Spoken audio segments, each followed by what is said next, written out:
Hi everybody, welcome. Okay, so today we are going to be doing phase 4 and phase 5 of the phonics. Now, phase 4 doesn't really exist in the sense that phase 4 is, let me show you, it's pretty much all the adjacent consonants. So, if I hold these up, it's not really a phase in its own, because we already teach the children to sound out all the sounds anyway. So these used to be called the old consonant clusters, I do believe, or blends back in the day. So don't worry too much about phase 4 because it's really embedded in all of the phonics with the other phases. Because, say for example, in the word sleep, the children would already go s, or. So they would already sound out the s as one sound, or as another sound. So these aren't digraphs or trigraphs. Okay, these are still single sounds. Okay, so these aren't taught, but just in case you wondered, where's phase 4? Phase 4 doesn't really exist as such because this is what they're doing all the time. They're sounding out individual sounds. So these are not digraphs, don't get confused. So you don't really need to worry about those. So I'm going to shoo them away, but just in case any of you went, where's phase 4? Yeah, that's pretty much them. So, right, are you ready, boys and girls? I'm going to show you, you're growing up, how amazing you are. So, phase 5 is a lot harder. It's not expected, certainly not in reception, for children to be going on to phase 5. You may find, with the exception, there may be some children who have just got it and are naturally have a flair at it, or just want to have a go. That's fine, but I don't want anyone to be stressing that their child should be at phase 5 by the end of reception. It's more year 1 going to phase 5. By all means, dip in and out of it. It does get quite complicated because as our English language has changed a million times over the years. Obviously, there's no set rule. Well, there's like a million rules. So as soon as they think they've got one sound, there'll be another way of pronouncing it. So phase 5 starts getting really tricky. So if you want to dip into it, fantastic. But don't worry too much. Just have a go at some bits. It's really just for your information if you do want to have a little go. So, are you ready? Okay, we're going to go for our flashcards again. So what's this one? A. Ow. I. I've got it back to front my way, so I have to keep checking it. E. So you'll see that some of these sounds we have already done in the earlier phases. These are different ways of making the same sound. Oi.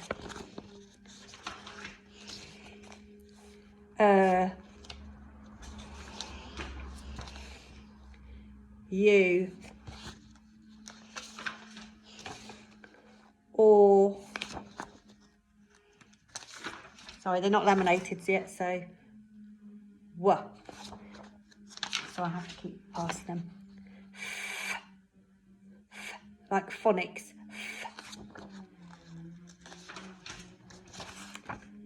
Ooh.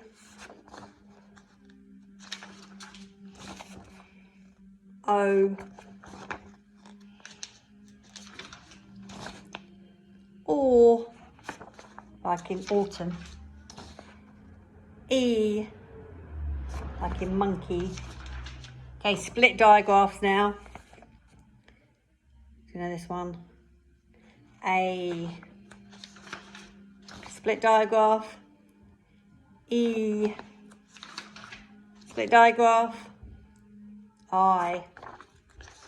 Split digraph. O. Split digraph. Ooh.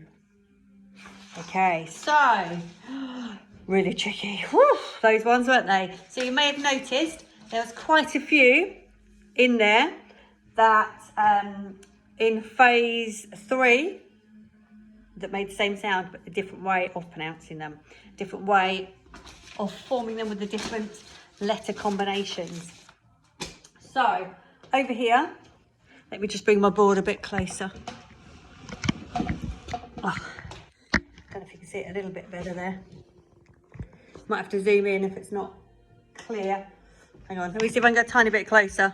I've not got my stand yet. Sorry guys. Okay, I hope that's a bit better for you. Okay, so I've got phase 5 sounds up here. So all the ones we've just done. Okay, and then the split digraphs at the bottom. Now this is my tatty old sheet I have in my used to have up in my classroom. So this is a phase 5 sound map. Okay, and what I've done is I've coloured in those sounds that sound the same but have the different combination. I don't know if you can see him.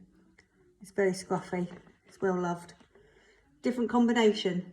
So, for example, A can be spelt with an AI, as in rain. AY is in crayon. And the split digraph, AE, like in snake. Okay, E, you've got the double E. We've also got EA, like in bead. And this one, split digraph, even. And also EY for monkey. Okay, and it goes on. So I, got different ways of doing I, split digraph, IE to I. Okay, O. Move it back a bit. O, like goat. You've also got OE, toe, and split digraph, OE. So you can see why it's really important not to rush, because if the children haven't got a firm understanding of phase 2 and 3 phonics, and the digraphs and the trigraphs, it will completely confuse them. So please don't rush into introducing phase 5. Please don't rush into introducing these ones until they're really secure in these ones, because they obviously, once they come to do the writing, when they come to write A, for example, if they've only done phase 3, they'll write this one. Once they start going to phase 5, then they'll be like, oh, well, is it that one, or that one? Okay, so when you are teaching them, when you are doing activities at home with phase 5, it's fine for them if they're writing. I'll do some examples in a minute on the board. If they're writing and they're not choosing the correct one, that's absolutely fine. You could say, because it is pretty much a bit of a guess for them. I'll give you some examples.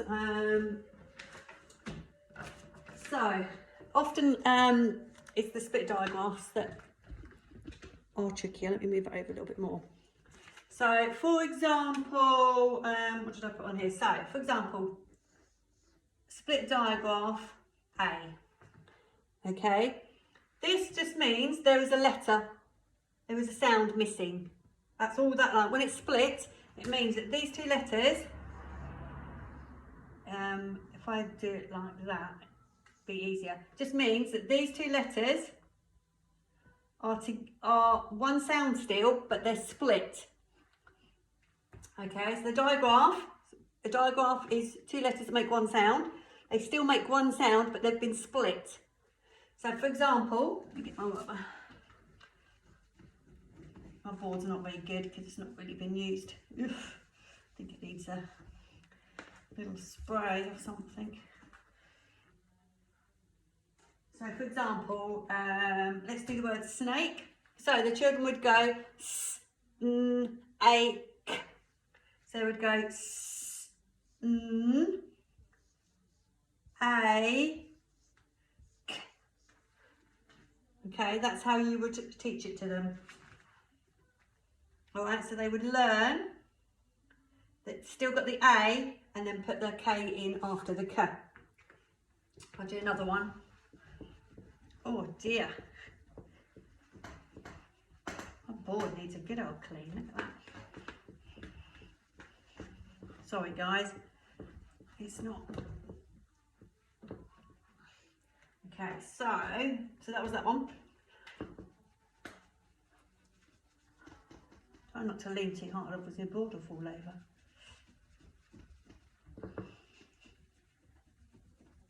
I cleaned my board.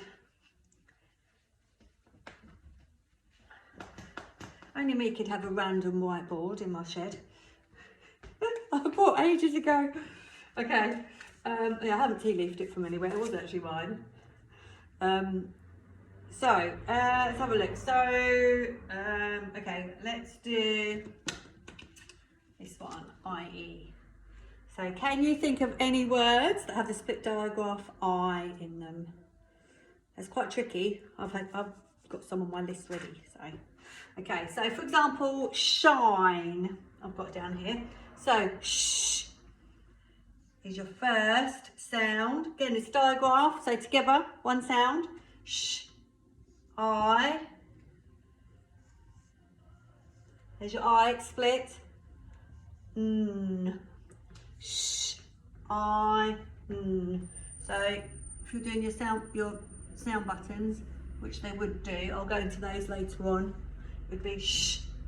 I. N. Actually, let's move that one off, and that'll confuse you for now. So sh. I. N. Okay, so all it is, it sounds more complicated than it is, just the digraph being split. That's all it is. So I'll do one more.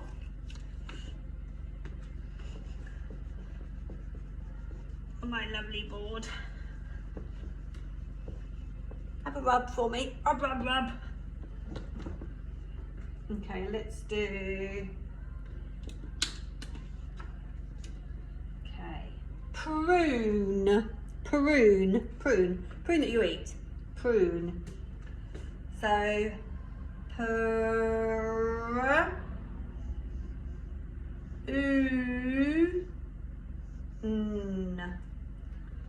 prune. And that's it. I say that's it, it's never that easy, is it? So, but that's it with regards to split digraphs. But please don't worry too much. That was just purely because a few people have asked me how to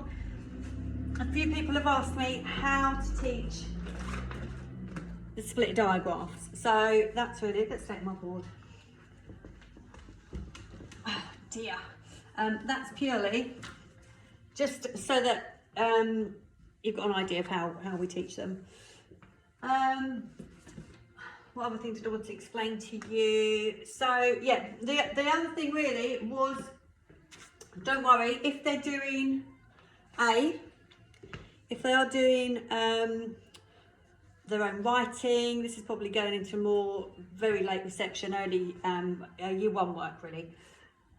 In their creative writing, in their writing, if they're going to write A, obviously they've got to work out, is it going to be this A? Is it going to be the split digraph A? Is it going to be that A? Or is it just going to be A on its own, like a dog? Okay, again with E, is it that E? That E, split digraph E, or that E? Okay, so you can see why it gets very complicated. So I'm going to do some more on each of the phases. I'm going to start, for those of you that haven't done Jolly Phonics, or those of you that haven't done phonics, I'm going to start doing them right from the beginning. So I'm going to start teaching, I don't know where my book's gone. Oh, I've popped it away. Okay, I'm going to start doing the Jolly Phonics right back at the beginning. So starting right at the beginning. These 3 videos I've done today are just a bit of a overview in a whistle-stop tour of the phases and the phonics, really just so that you can see the whole overview, the big picture of phase 2, 3, 4 that doesn't really exist, and 5. 5 gets a lot more complicated because also children learn, for example, that an E as in T might be pronounced EAT, or it might be EA as in head, so it's got an F sound, or in the word break, it's A.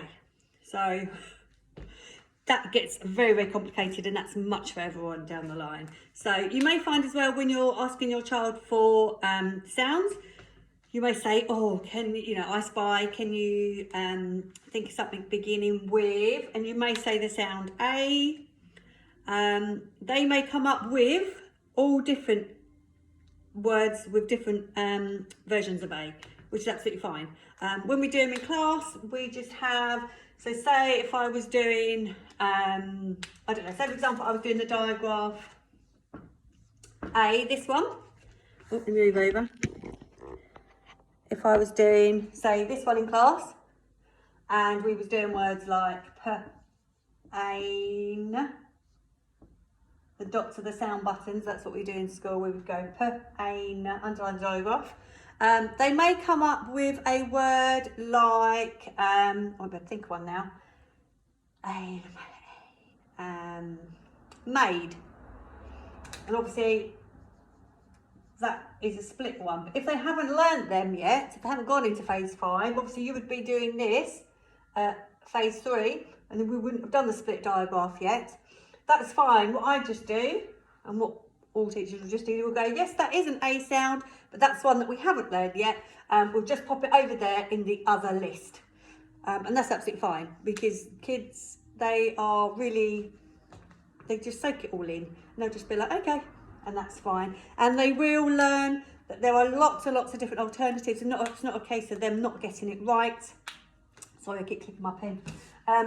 It's not a case of them getting it right or wrong. They just obviously need to learn that the English language is really complicated, and there are so many different versions of writing the same sounds. As they get older, they learn, it starts to learn by memory instead. So phonics gradually dwindles out, and they just learn them just by looking at them. Some children don't learn through phonics particularly. Some children just have a sight, boom, and just remember them. Phonics is only a small part of the reading and writing, which I'll go into lots of other strategies as well. Lastly, I won't go over these now, but there are the phase 4 and phase 5 tricky words as well. I won't go through them now. Again, they're all on Phonics Play. So these are like the phase, other phases, they're just words that they can't sound out, they just have to learn. So purely just looking at them. So this session was a bit more of a explanation one as opposed to for the kiddies. But if you did watch, well done guys. It's a bit long because it's a little bit more complicated this phase to explain. Feel free to pop any questions down or PM me on my page, anything you're asking. But I'm going to start doing more detailed little videos. These 3 that I've done today are just an overview. I hope I haven't blown your mind too much. I will be doing some story times. I'll be doing a few more fun things. Obviously, I've just talked and talked today. Yeah, so anything else you feel you'd like, we're going to do some maths bits as well. It's not all going to be phonics. I'm going to do some number stuff. And also I'm going to make some bits at home. So if you've got anything, keep your milk cartons, boxes. If you've got paper, keep collecting bits and pieces. I'm going to do Play-Doh recipe. So I'm going to make some Play-Doh when I can get hold of some cream of tartar. So when you next go shopping, get yourself big bag of salt. Normal salt, not the nice fancy stuff. Get the cheap salt. Get yourself some plain flour, cream of tartar, some oil, vegetable oil, and you need a little bit of that, and some food colouring. And we're going to make some Play-Doh. I'm going to do a little video making some Play-Doh, and then I can show you some of the things that we can do with the Play-Doh, with maths, with your phonics, and all sorts. So anyway, hope it's useful. Enough of me waffling on. And I'll speak to you all soon. Bye guys. Stay safe, stay at home. Love to you all.